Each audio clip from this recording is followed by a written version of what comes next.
Hey guys, it's Carter. Welcome back to the channel. Hope you guys are all having a fantastic day today.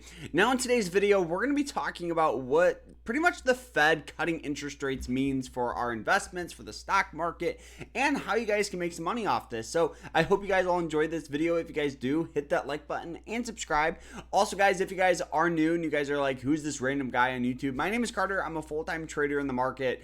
And with that being said, we do have an amazing school where I teach people my strategies, my approach, pretty much how I became a full-time swing trader. It's absolutely fantastic. It's not get rich quick. It's not alerts or anything like that. It's the strategies and techniques that I've used for over 6 years to become a full-time trader. And we're doing a 50% off sale. You guys can use code FED to get 50% off. So check it out down below. You won't regret it. And let's dive into this here. So I think we all know that yesterday the Federal Reserve went out and they cut interest rates. Now, this is a very, very bullish thing for the Fed to do, just for the general stock market, for the general economy. And let me show you kind of what this means here, because I do think it is important here. So this means here that companies can now borrow debt for less money and reinvest it into the business to make it more profitable. Second, lower rates means savings accounts and other kinds of investments become less attractive, so investors tend to move their money towards things like stocks. Now, imagine this. Imagine you guys were saving money in a high yield savings account with a 6% risk-free return. Right? You're making good money. It's all risk-free. Now they cut that. They cut it, let's just say to 2%, whatever it may be, right? Now you think, well, okay, I have this money here. What if I just invest it into a dividend stock that pays 3%, has about a 10% annual return? So you get a lot more growth. You get, you'll start getting dividends. So you'll have a lot of people start putting money into stocks, bonds, and ETFs, which what happens when you buy stocks. If everybody starts buying stocks, the general stock market goes up. So I do think this is a very bullish time for the market here. Now, you guys can see the Fed goes out with a 0.5 point interest rate. So there was a debate. I think we all know, if you guys watch some of my other recent videos, you guys know there was a debate on how much the Fed was going to cut the rates by.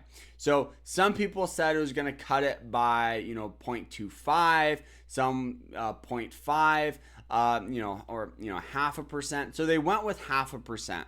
Now, one of the reasons why they did that is they are very confident with inflation. Right now, inflation's at 2.5%, which is actually pretty decent from where it came.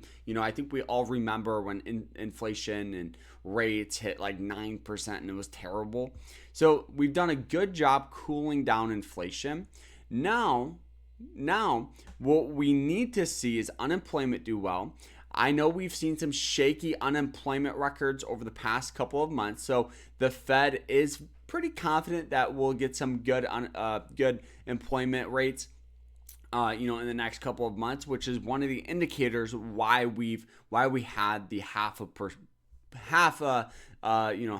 point interest rate cut. So what this means for just the general stock market is historically, this does mean a very, very bullish time here. So how do stocks perform when the Fed cuts rates? So this is pretty much says that stocks tend to do well after interest rate cuts. The Fed lower rates to stimulate the economy by making borrowing cheaper for businesses and consumers. So now, if you're thinking about buying a car and you have a car payment, with interest at 8%, you're like, I don't know if I should. But now if interest goes to 5% or 4%, you go, all right, maybe I'll buy that car. So it helps consumers, it helps businesses. It's a win-win for everybody. So let's see here this too. So certainly sometimes, but strategists say investors looking for a playbook for easing cycle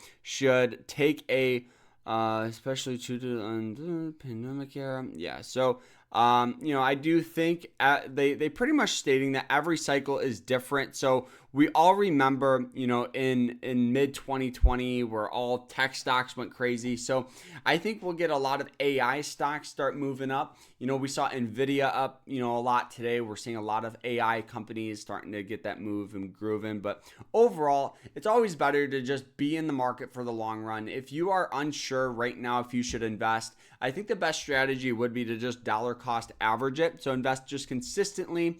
It's a great way to just get started with investing. You don't have to try to time the market.